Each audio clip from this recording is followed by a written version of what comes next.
Muy bien, repetí yo y repetimos los tres durante todo este año que estar cerca de Dios es lo mejor para el ser humano. ¿Sí? Y cuando más alejados estemos de Dios, más lejos vamos a estar de su bendición y de sus promesas.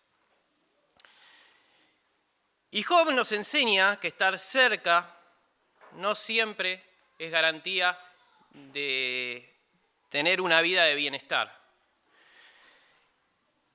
Se nos abre con este libro otra faceta, otra capa, en donde la vida muchas veces toma una forma muy compleja. Y estar cerca trae bendición, pero no nos aleja del sufrimiento, ¿sí? ¿Y cómo es que estas dos variables pueden convivir? Bueno, Job es un ejemplo de esto, ¿sí? Es un ejemplo de tener una vida fiel a Dios, ¿sí? A pesar del sufrimiento.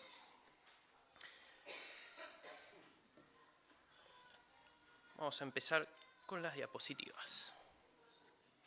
Muchas veces vemos que los que procuran vivir para Dios y agradarle son los que sufren más en esta vida, ¿sí? Y esta realidad parece ser una contradicción al concepto popular que tiene la mayoría de los cristianos, en que el que anda en comunión personal con Dios, cuanto mejor estés con Dios, vas a poder gozar de una vida de prosperidad y alejado de los problemas. Bueno, la pregunta que nos viene a hacer este libro es ¿por qué sufren los justos? Y esta pregunta está presente a lo largo de todo el libro. Y Job nos presenta una historia de un hombre que nos lleva a reflexionar sobre esta pregunta. Pregunta que se hace él mismo infinidad de veces en este libro, pero que nunca se responde. Lo que sí queda claro es el para qué del sufrimiento. Job era una persona fiel a Dios, que pasa por una serie de circunstancias difíciles, sin entender qué estaba pasando más allá de lo que él podía ver con sus propios ojos, sin comprender el plan de Dios. Y en un día su vida da un giro, ¿sí? Que lo llevó a una experiencia trágica como ser humano. Y al leer esta historia nos lleva a pensar, ¿dónde estaba Dios en todo eso? ¿Está Dios con aquella persona que es fiel? ¿Por qué no lo ayuda si lo ve que está sufriendo? Bueno, una persona, Job, que desde el principio del libro se nos marca, se nos deja bien claro que era una persona fiel a Dios. Lo que sí queda claro es el para qué. Vamos a leer Job 2:3, o lo tienen, es el primer versículo que tienen arriba de todo en el apunte. Y es una exclamación de Dios. Lo tienen en pantalla también. Dice así: Jehová dijo a Satanás: ¿no has considerado a mi siervo Job, que no hay otro como él en la tierra, varón perfecto y recto, temeroso de Dios y apartado del mal, y que todavía retiene su integridad? Aun cuando tú me incitaste contra él para que lo arruinara sin causa. El para qué del sufrimiento se ve muy claro en este versículo. Es para glorificar a Dios. Que Dios vea con agrado a uno de sus hijos, como en el caso de este texto que acabamos de leer. Dios está viendo con agrado a Job. Es la máxima expresión de éxito en la vida de una persona. Y el libro de Job nos introduce a una literatura de la cual no estábamos acostumbrados a leer a lo largo de todo lo que veníamos leyendo, que era más histórico. ¿Sí? Es la literatura sapiencial. Y cada libro de sabiduría enfatiza el temor al Señor. Y el temor al Señor es lo que significa vivir bajo el señorío de Dios. ¿Por qué? Porque la Biblia ya lo plantea y lo deja bien claro, que la vida del creyente y la vida del piadoso no es una vida fácil. La vida es compleja y la verdadera sabiduría desafía las respuestas simplistas que se puedan dar y que el hombre pueda dar. Y este es un libro que también nos da ese tipo de respuestas simplistas, ese tipo de respuestas humanas al problema del sufrimiento. Pero vamos a entrar en el libro, el contexto, ¿sí? Antecedentes históricos. ¿Tenemos antecedentes históricos de esto? Bueno, poco se sabe sobre el trasfondo de Job. Job entra en el escenario y sale inadvertido, ¿sí? Sin ningún dato sobre sus antepasados ni en cuanto a su descendencia. Ahora, hay algunos indicios que nos permiten ver en qué periodo de la historia transcurre esta narración. Uno de ellos es el estilo de vida que se ve narrado ahí, un estilo de vida que es agrícola, ¿sí? Otro es la riqueza. ¿Cómo se medía la riqueza de una persona? La riqueza se medía en cuanto a las cabezas de ganado que se tenían y no de acuerdo al oro o la plata que tenía la persona. Otro punto que nos ayuda a posicionar en el tiempo el libro de Job es la falta de referencias sobre la ley mosaica, ¿sí? No se nos habla en ningún momento de la ley, o sea, quiere decir que esto fue antes de eso, ¿sí? Tampoco se nos habla de Israel, ¿sí? Entonces fue antes de Israel. Otra referencia o otro punto que podemos considerar es la vida de Job. Por los datos que nos da el libro, Job vivió aproximadamente 200 años. Y cruzando ese dato que tenemos sobre la esperanza de vida de Job y cotejándolo con los demás datos y referencias que tenemos en la Biblia, esto nos lleva a posicionar la vida de Job y el libro de Job en la época de los patriarcas. Ni más ni menos que el Génesis. Propósito, ¿cuál es el objetivo? Sí, el relato, en cuanto a Job, se escribió para contestar la pregunta. Ahí falta una letra, ¿no? Sí. No, sí, hacemos de O eso. No, cambió la tipología y... tipografía, perdón, y se alargó. Bien, esperemos que sea el único problema que haya. Se lee bien, ¿no? Es sufrimiento en latín. El relato de Job se escribió para contestar la pregunta de por qué sufren los justos, como decíamos antes. Y se nos presentan varias alternativas para contestar este interrogante. La respuesta más simple, que proponen los tres amigos de Job, es que el sufrimiento es el resultado del pecado. Y muchas veces esto es cierto, ¿sí? Pero no se aplica en todos los casos, ¿sí? A veces el sufrimiento es para perfeccionar al pueblo de Dios y para enseñarle a confiar más en Él. Y aunque Dios nunca contestó directamente la pregunta de por qué, esa pregunta tan insistente de Job, de por qué, ¿sí? Y cuando las respuestas humanas de los amigos no llegan a contestar satisfactoriamente la pregunta a alguien que está sufriendo, ¿sí? Es necesario que esa persona tenga una nueva visión del Dios soberano que tiene el control del universo. Cuando el hombre logra ver a Dios tal como Él es, puede ser que aún no comprenda lo que Dios hace, pero está dispuesto a confiar en Él y en los buenos propósitos que tiene para su pueblo. ¿Sí? Job comprendió en plenitud al final y entendió que tenía que esforzarse aún más por fijar sus ojos en Dios. Y cuando llega a ese estado de fijar sus ojos en Dios de una forma plena, bueno, ya no necesita y no tiene que saber el porqué de lo que está viviendo. No tiene ni necesita saber el porqué de la situación que está atravesando. Ahora en un ratito vamos a ver, ¿sí? De qué se trata todo esto. Job comprendió que el mejor lugar era fijar los ojos en Dios, ver, contemplarlo y con eso simplemente dejar el sufrimiento en segundo lugar. ¿De qué trata este libro? Bueno, de todo eso. ¿Sí? El libro comienza con una introducción donde se presenta un conflicto espiritual, una problemática, un problema en esta trama. Y se describen eventos celestiales que provocaron el sufrimiento de Job. La mayor parte del libro expone el debate humano en referencia a las causas del sufrimiento. ¿Sí? El diálogo se lleva a cabo mediante 3 personas o 3 ciclos de debates de Job y sus 3 amigos. Y esta discusión gira alrededor de la relación que les decía recién, entre el pecado y el sufrimiento. ¿Sí? Los amigos de Job insisten en que solo los pecadores sufren.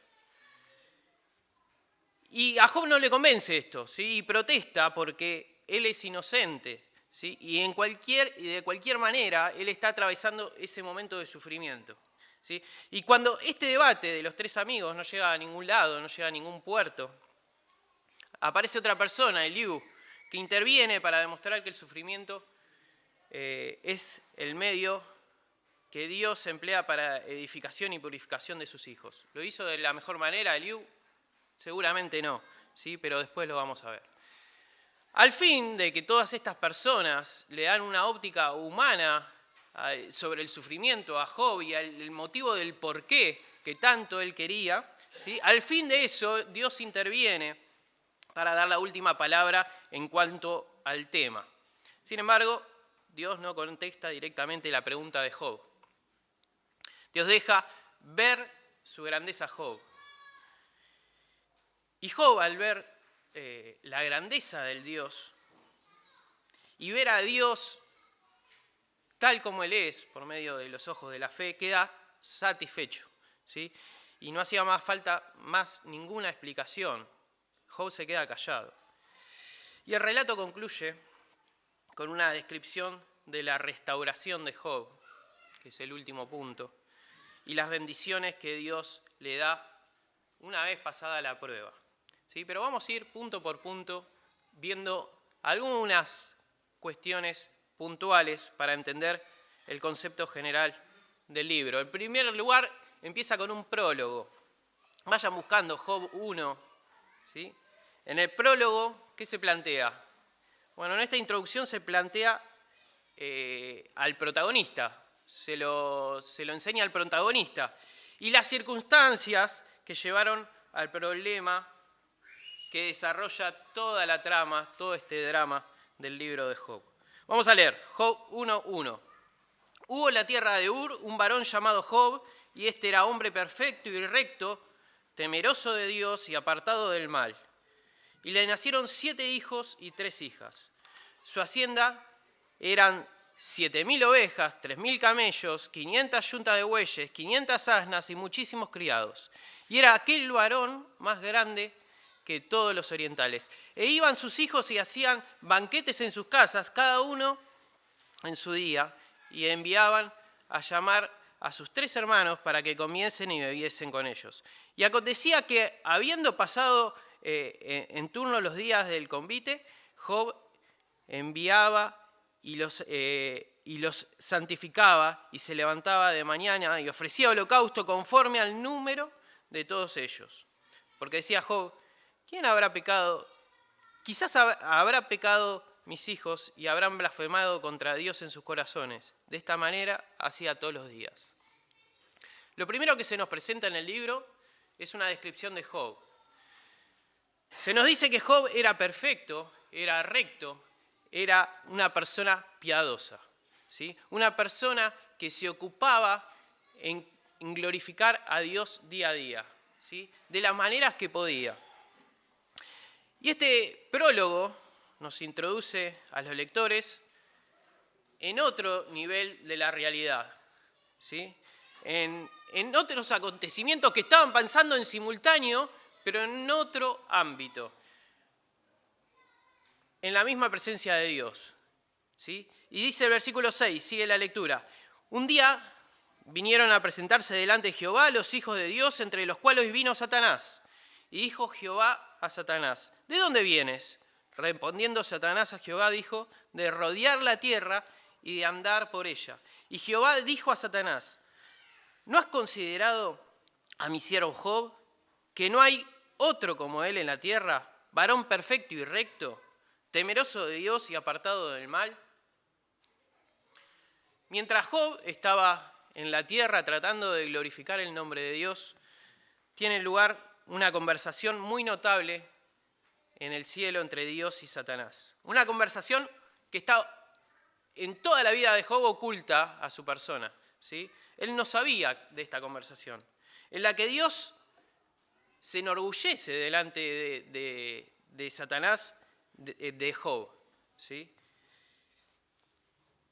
Y al igual que la serpiente, en Génesis 3, Satanás, frente a esta muestra de gratitud de Dios frente a la vida de Job, lo que hace es otra interpretación. Así como hizo en Génesis 3 una interpretación para el mal, bueno, acá intentó también hacer otra interpretación de los hechos.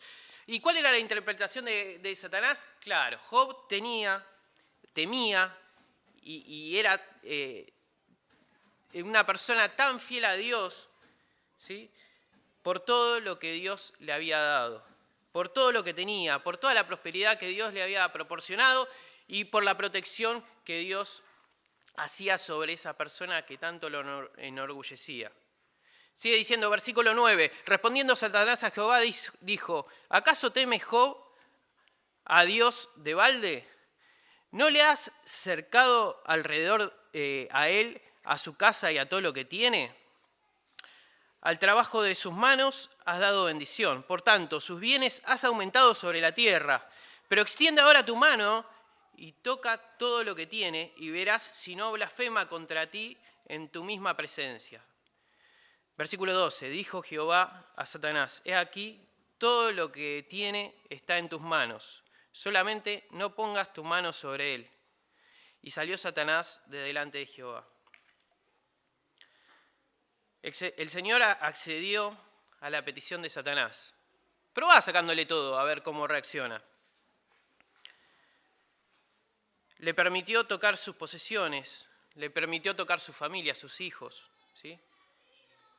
No le permitió tocar su vida, ¿sí? Y el mundo de Job en ese momento se derrumbó de un golpe. A pesar de esto, vemos que el orgullo que sentía Dios de Job, esa gratitud, ese amor que tenía hacia él, tenía un fundamento, ¿sí? Porque la reacción de Job es lo que Dios esperaba de una persona fiel. Es así que llegan las noticias a Job, una tras otra, 4 noticias, sin tiempo para digerir, 4 mensajeros que le dicen lo siguiente, versículo 1, 14 y 15, bueno, nos robaron los bueyes y las asnas y mataron a todos nuestros criados. Le llega otra noticia cuando le estaban dando esta, y viene otro criado y le dice: un fuego del cielo quemó las ovejas y los pastores. Mientras este estaba hablando, viene otro y le dice: robaron los camellos y mataron a los criados. Cuando parecía que esto era todo, no, vino uno más y le dijo: murieron tus hijos porque se derrumbó una casa. Ahora, lo interesante y más interesante de todo esto es ver la reacción de Job frente a todo esto. Y la reacción es la reacción que Dios espera de una persona fiel. Es verdad que Job deja expuesto su dolor, ¿sí? Y sí, de su corazón salía dolor. Y un dolor que es perfectamente justificado. Pero no solo salía dolor de su corazón, sino que también salía adoración. ¿Y qué nos enseña esto? Que no hay dolor tan grande que anule la adoración a Dios. Vamos a leer, sigue diciendo, versículo 20. Entonces Job se levantó y rasgó su manto, y rasuró su cabeza y se postró en tierra. ¿Y qué hizo? Adoró. Y dijo: desnudo salí del vientre de mi madre y desnudo volveré allá. Jehová dio y Jehová quitó. sea el nombre, de Jehová bendito. En todo esto no pecó Job, dice ahí, ni atribuyó a Dios despropósito alguno. Dios estaba orgulloso de su siervo. Dios estaba orgulloso de un siervo verdaderamente fiel y sin nada material y sin sus hijos, todavía seguía siendo fiel. Es así que llega el capítulo 2, versículo 3, y se presenta el versículo que leímos antes. También Satanás, descontento con el resultado, vuelve a la carga con nuevos argumentos, ¿sí? Y le dice a Dios: Job va a maldecir tu nombre si vos hicieras que, o si vos permitieras que él sufriera físicamente. ¿Y qué hace Dios frente a este pedido? Dios accede con una condición límite, que era: no lo vas a matar, no va a morir. ¿Sí? Y leemos, versículo 7, entonces salió Satanás, del capítulo 2, perdón. Entonces salió Satanás de la presencia de Jehová e hirió a Job con una sarna maligna desde la planta del pie hasta la coronilla de la cabeza. Y tomaba Job un tiesto para rascarse con él, y estaba sentado en medio de la ceniza.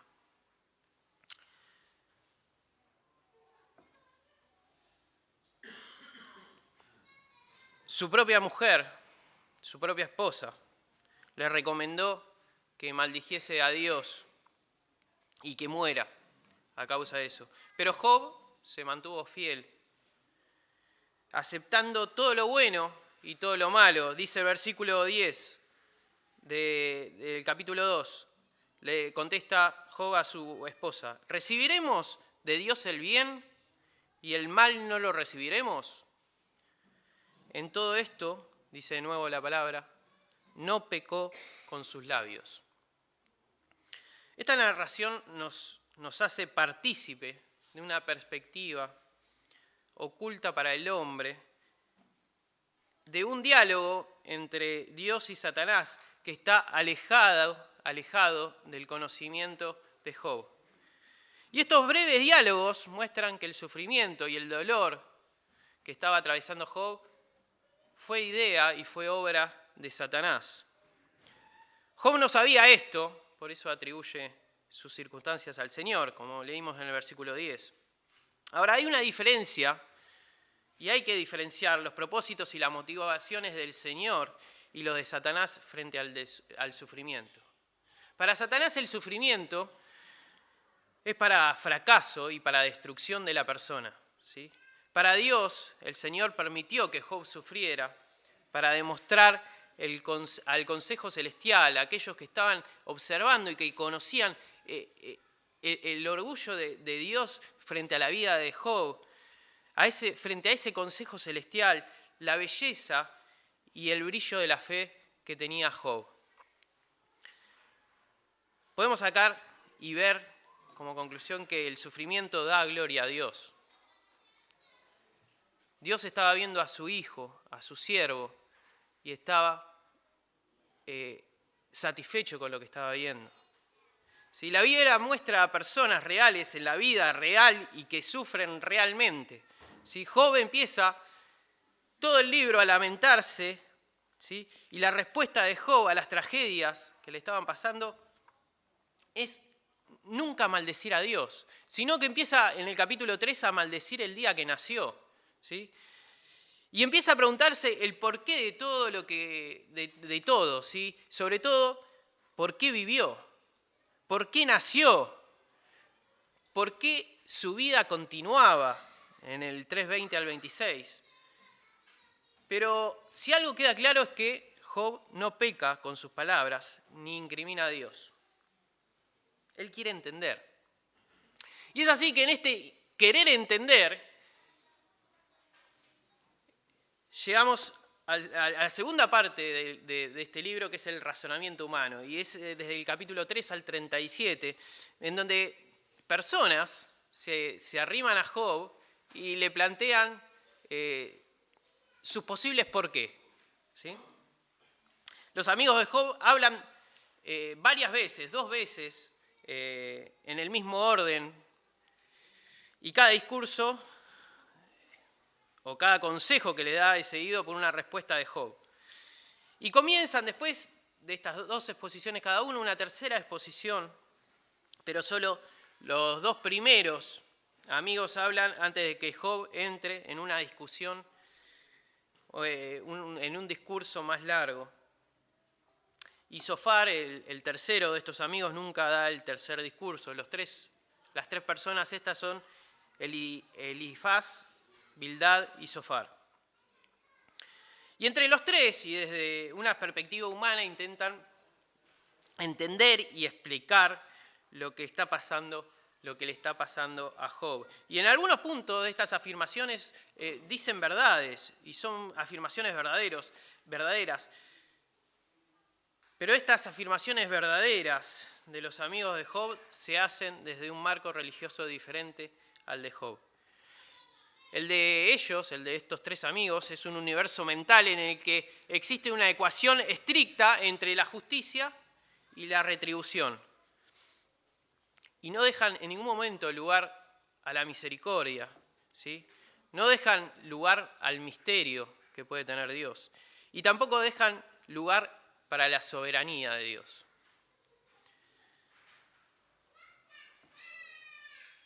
Y así los amigos de Job vienen a él para darle guía y consejo. Y básicamente este es el drama, ¿sí? La guía y el consejo de los amigos que estaban ahí tratando de aconsejar a Job es esta. Le dicen, está sufriendo más de lo que nunca hemos visto sufrir a nadie, ¿sí? Está sufriendo, y esto puede significar nada más que una cosa: sos un pecador.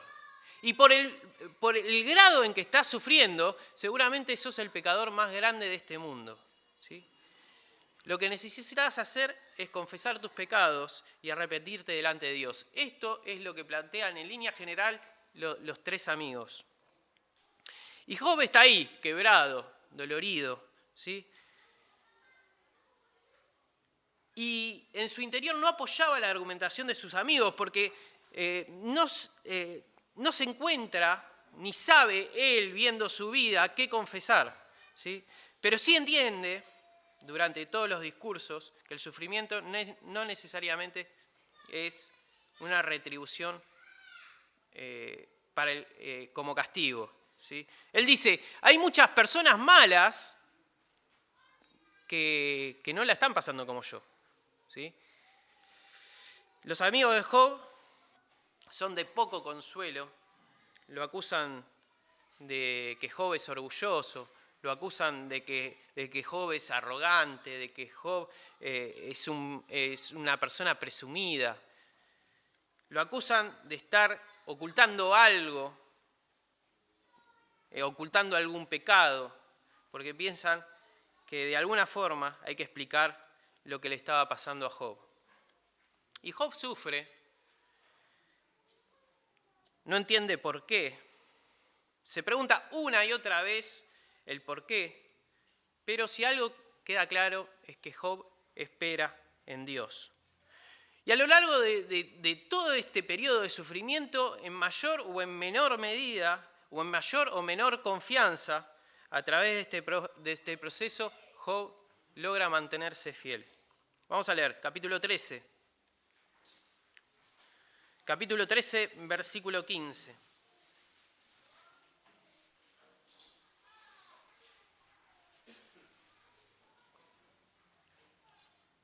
Dice así, he aquí, está hablando Job, aunque él me matare, en él esperaré. No obstante, defenderé delante de él mis caminos, y él mismo será mi salvación, porque no entrará en su presencia el impío. Frente a las acusaciones de culpabilidad, una y otra vez Job se aferra a sus convicciones de las promesas de Dios, sin entender por qué estaba pasando lo que estaba viviendo, ¿sí? Preguntando una y otra vez el por qué, Job parece dar un paso de fe y entender cuando dice que su Redentor vive. Vamos a leerlo unos capítulos después, capítulo 19. Capítulo 19, versículo 21.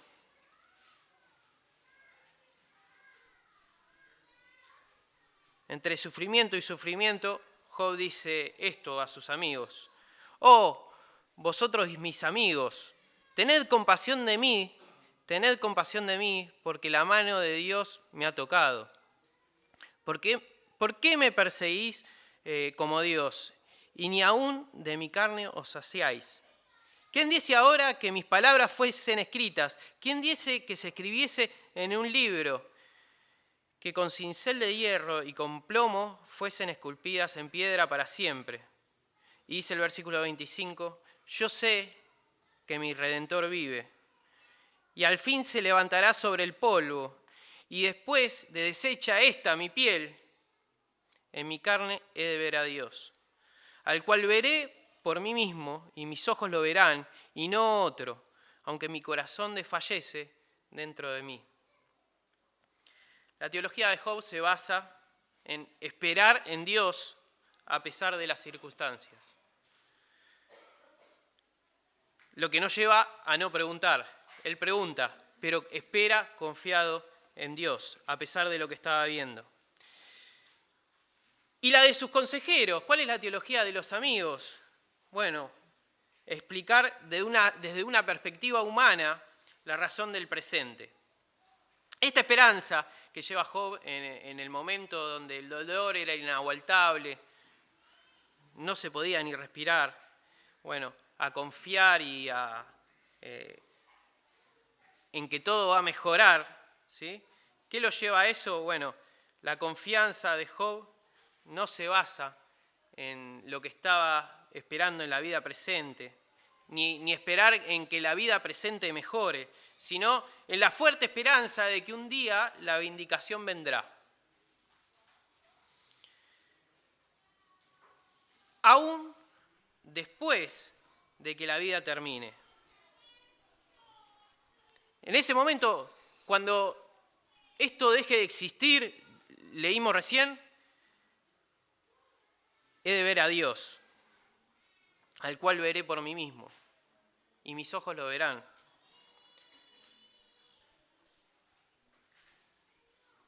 ¿Por qué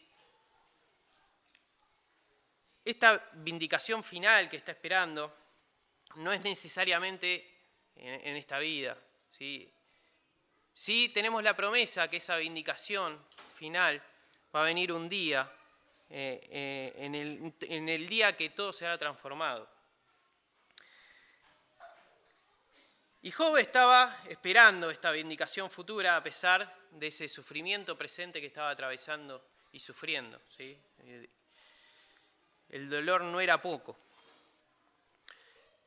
Es así que la imaginación, la creatividad, la inteligencia del hombre no son comparables con la sabiduría de Dios. Y esto es algo que también tuvo claro en todo este proceso de sufrimiento y de dolor Job. Y vamos a leer, seguimos pasando, capítulo 28, versículo 12.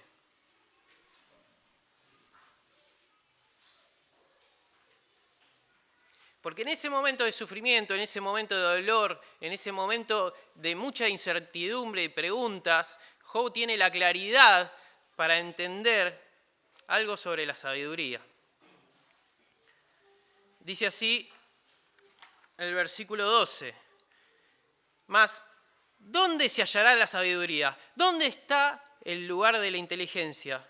No conoce su valor el hombre, no viene de los hombres, ni se halla en la tierra de los vivientes. El abismo dice, no está en mí, y el mar dijo, no conmigo. No se dará por otro, ni su precio será peso de plata. Versículo 23. Dios entiende el camino de ella y conoce su lugar, porque Él mira hasta los fines de la tierra y ve cuánto hay bajo el cielo, a dar peso el viento y a poner las aguas por medida. Cuando Él dio la ley a la lluvia y camino al relámpago de los truenos, entonces la veía Él y la manifestaba. La preparó y la descubrió también. Y dijo al hombre: he aquí que el temor del Señor es la sabiduría, y el apartarse del mal, la inteligencia. La sabiduría no se puede buscar cavando, no se puede comprar. La sabiduría no se tiene simplemente mirando lo que nos rodea y observando lo creado. La sabiduría está oculta para el mundo, ¿sí? Solo Dios sabe lo que es la sabiduría. La sabiduría está centrada en Dios y no es producto de la inteligencia humana, sino en lo que Dios revela y deja ver de Él mismo, ¿sí? Y en este contexto, el sufrimiento se escapa a la comprensión humana. Y lo que sí es revelado al hombre, a aquel hombre que es piadoso, que quiere buscar glorificar a Dios, es cómo tiene que actuar en el momento del sufrimiento. Y nuestra responsabilidad es temer y honrar al Señor, someternos a su señorío, aunque nunca entendamos el porqué de lo que estamos viviendo. Atravesar el sufrimiento es duro. Y no solo es duro, sino que es algo personal, ¿sí?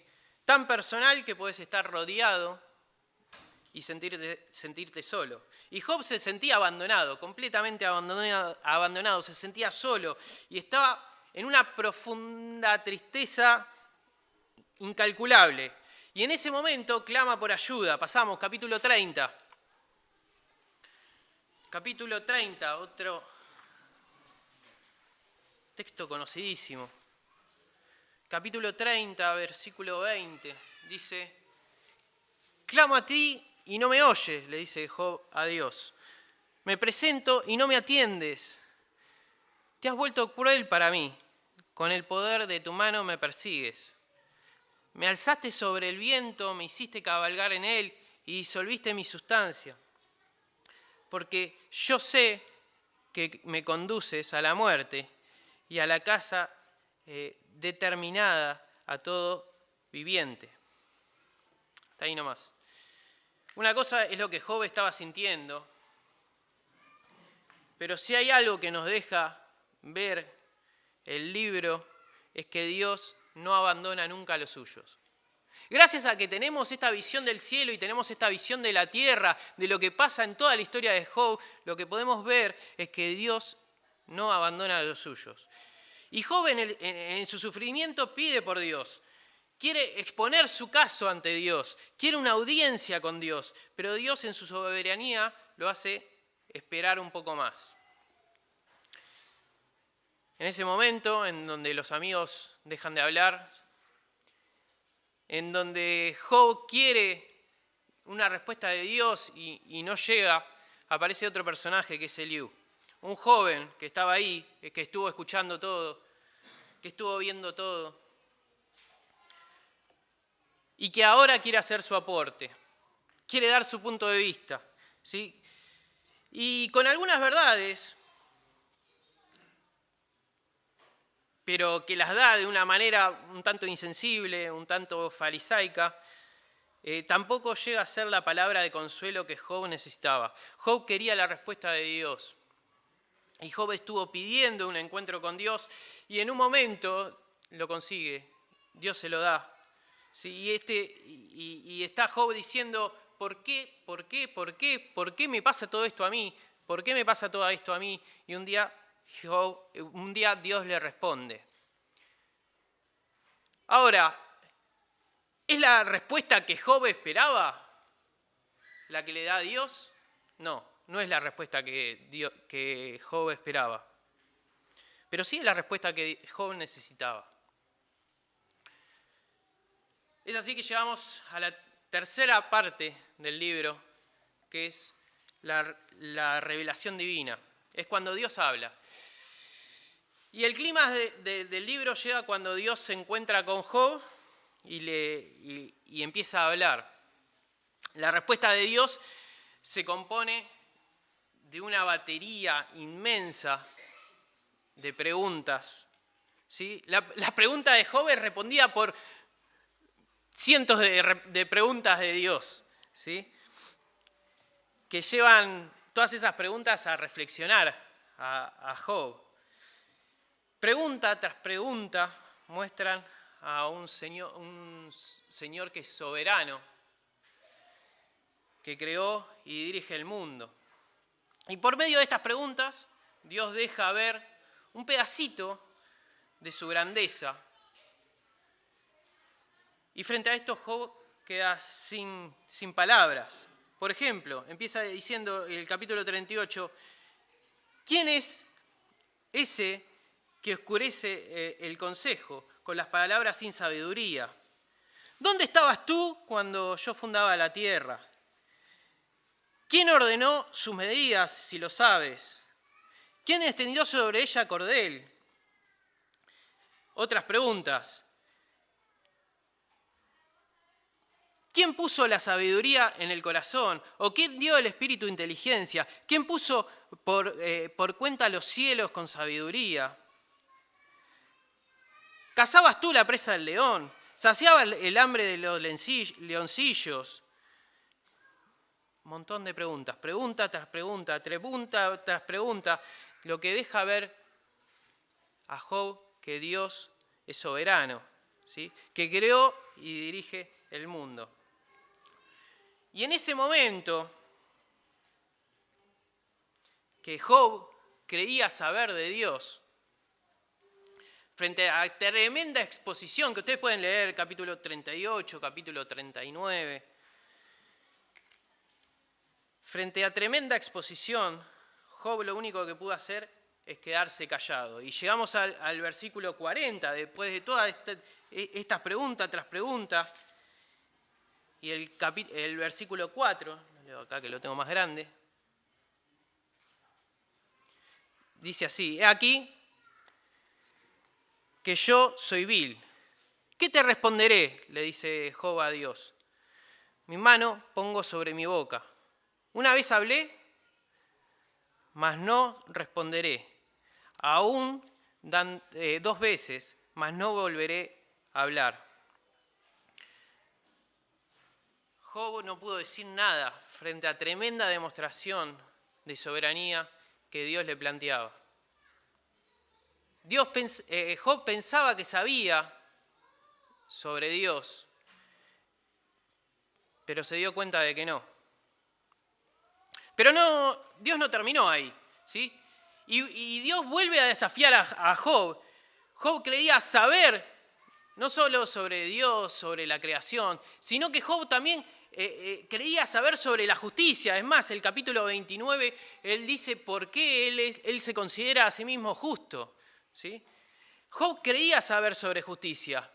Y en ese momento, después de que quedó callado, Dios le demuestra que no sabía lo suficiente. Todo está bajo la soberanía de Dios. Dios es Señor del universo. Y aunque los seres humanos no pueden comprender los porqués del sufrimiento, Dios sigue siendo el Señor de todo. Y en su soberanía, el único que puede vencer al mal es Él. Job llega a reconocer el poder soberano de Dios y reconoce que lo que habló de muchos asuntos que estaban mucho más allá de su comprensión no lo volvería a hacer. Y si hay algo de lo que se arrepiente Job, es de no haber tenido la suficiente confianza, ¿sí?, en Dios. Y leemos, ya para el final, 42, versículo 2. No tengo transcripto. Tenemos en pantalla. Dice así, yo conozco, después de toda esta demostración que Dios le hace sobre la creación, sobre la sabiduría, sobre la justicia, lo único que puede decir Job es esto, yo conozco que todo lo puedes y que no hay pensamiento que se esconda de ti. Versículo 3. ¿Quién es el que oscurece el consejo sin entendimiento? Por tanto, yo hablaba lo que no entendía. Cosas demasiado maravillosas para mí, que yo no comprendía. Oye, te ruego y hablaré. Te preguntaré y tú me enseñarás. De oídas te había oído, mas ahora mis ojos te ven. Por tanto, me aborrezco, dice Job de sí mismo, y me arrepiento en polvo y ceniza. Job no se arrepiente de los pecados, de los supuestos pecados que lo trajeron al sufrimiento en primer lugar. No le está dando la razón a sus amigos. No. Se arrepiente de su falta de confianza en medio del dolor y del sufrimiento. Y Dios nunca responde la pregunta del porqué del sufrimiento a Job. La única respuesta que le da a Job es la manifestación del mismo. Es demostrarle a Job lo grande y amplio que es su soberanía, ¿sí? No es la respuesta que esperaba Job, pero es la respuesta que le permite a Job mirar a Dios, ¿sí? Y disfrutar de su presencia, ¿sí? Y ya no vuelve a hablar más de sufrimiento Job, no vuelve a decir más nada del porqué, ¿sí? Al ver y contemplar a Dios, a ver su grandeza, a ver su soberanía, Job lo único que puede es quedarse callado. La historia tiene un final y se nos habla de una reivindicación de Job y se nos habla de que Dios no solo volvió a la situación original de Job, sino que a una situación mucho más fructífera de Job. Y la reivindicación de Job va acompañada del rechazo de las acusaciones de Satanás. Satanás perdió, ¿sí? Y de esas falsas acusaciones que él hacía. Y también deja expuesto las conclusiones humanas que planteaban los amigos. Ahora, al ver todo este libro de Job, al repasar toda la historia de Job, ¿cuál es el tema central de Job? Bueno, se destacan tres, ¿sí? El primero es el sufrimiento en la vida de un piadoso, ¿sí? Después vemos, y nos habla mucho el capítulo 28 sobre la sabiduría, ¿sí? ¿De dónde se obtiene la sabiduría? ¿Quién provee la sabiduría? Todo viene de Dios, ¿sí? Y en tercer lugar, sobre la soberanía de Dios. La fe de Job en el sufrimiento, aún sin saberlo, mientras Job estaba sufriendo, daba gloria a Dios al confiar en Él en su agonía. Y la razón de ser del sufrimiento no es fácil de digerir para el ser humano, ni tampoco es fácil de comprender. El misterio de por qué Dios permite el sufrimiento y el dolor nunca deja de ser eso, un misterio, ¿sí? El por qué queda oculto en su soberanía. Pero el sufrimiento es una oportunidad. Es una oportunidad, una nueva oportunidad para glorificar a Dios. Y esto Job lo estaba haciendo. A pesar de que la estaba pasando mal, ¿sí? Job lo estaba viendo y estaba glorificando a Dios. Nada se escapa a lo que Dios ve. Y en medio del dolor, Job se aferra a lo que sabe de Dios como Salvador y misericordioso. Y en ese momento de perturbación, de dolor, de sufrimiento, Job tiene la claridad de entender que la sabiduría no viene de los hombres, sino que la sabiduría viene del temor del Señor. La sabiduría está centrada en Dios. ¿Qué nos dice de nosotros? ¿Qué dice de Dios y de nosotros mismos? Bueno, el libro nos revela la naturaleza de Dios y nos enseña en cuanto a su forma de perfeccionar a sus hijos.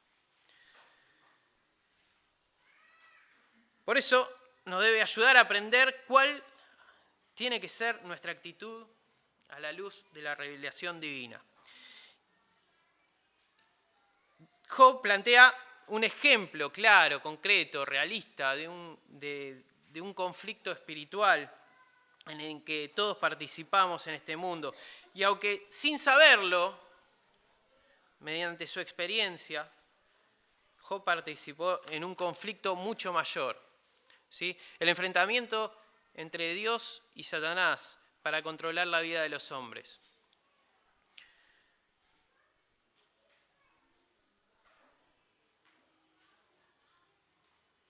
Job se mantuvo fiel a Dios. Nunca maldijo el nombre de Dios. Y el ejemplo de Job debe servirnos de advertencia a cada uno de nosotros como pueblo, que Satanás va a estar ahí siempre para tratar de entorpecer, para dificultar, para obstaculizar nuestra cercanía a Dios. Va a hacer todo lo posible para hacernos caer, ¿sí? Y la fidelidad de Job y su posterior restauración, la confianza que él tenía de tener una vida, aunque no en esta tierra, pero sí en la presencia de Dios, que iba a ser reivindicado, ese motor que tenía de esperar a pesar del sufrimiento, eso tiene que ser ejemplo para cada uno de nosotros. Y siempre tenemos que tener en cuenta que al someternos voluntariamente a la autoridad de Dios, podemos colaborar con Él en la victoria de su reino.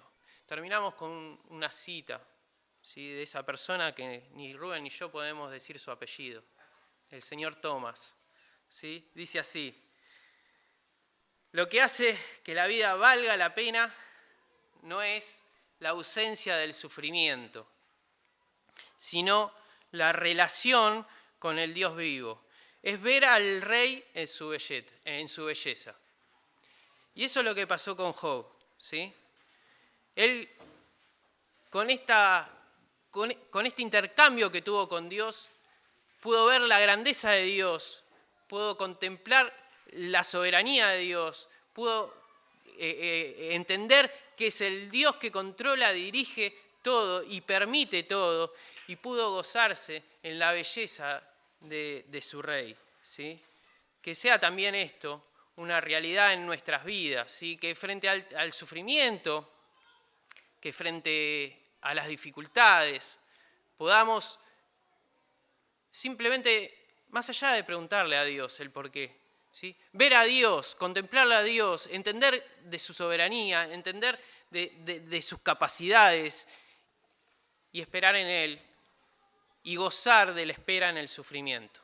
Oramos. Padre, te damos gracias porque nos dejaste ejemplos en tu palabra para nuestra vida práctica que siempre nos viene bien estudiar. Señor, te agradecemos porque nos mostrás a personas que supieron vivir piadosamente a pesar de las circunstancias, Señor, y te pedimos que nos ayudes a cada uno de nosotros a poder tomar estos ejemplos, ¿sí?, y poder crecer cada uno de nosotros espiritualmente y en cercanía a vos, ¿sí?, que podamos verte día a día, contemplar tu soberanía, esperar en vos, confiar en vos, sabiendo que un día vas a reivindicarnos a cada uno de nosotros y nos vas a dar un lugar que no merecemos, Señor. Te agradecemos porque sos nuestro Dios, porque estás siempre ahí para cada uno de nosotros.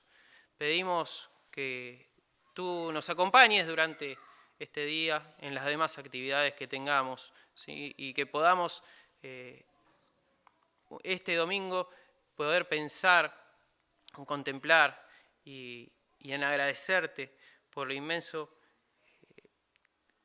acción que hiciste en favor nuestro de enviar a tu Hijo a morir por cada uno de nosotros, Señor. Te pedimos que nos ayudes, nos estés acompañando en este proceso. En el nombre del Señor Jesús. Amén.